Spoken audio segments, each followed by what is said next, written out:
Hello everyone, my name is Vikal Jain and today I am going to show you how to split cells diagonally. So in this video we are going to split our cell like this. Name, months and month are appearing here and names are here. So we are going to make this cell here. How we can do that? Let's proceed. So for this we need to draw a line like this. So right click, format cell, border. So in the border tab we are having diagonal line here. Click on it. If you want any other format of your line you may take it. I am taking bold one. Now okay, now here it is.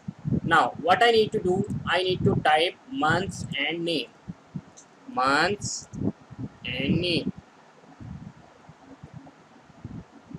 Before name I need to press alt enter key like this.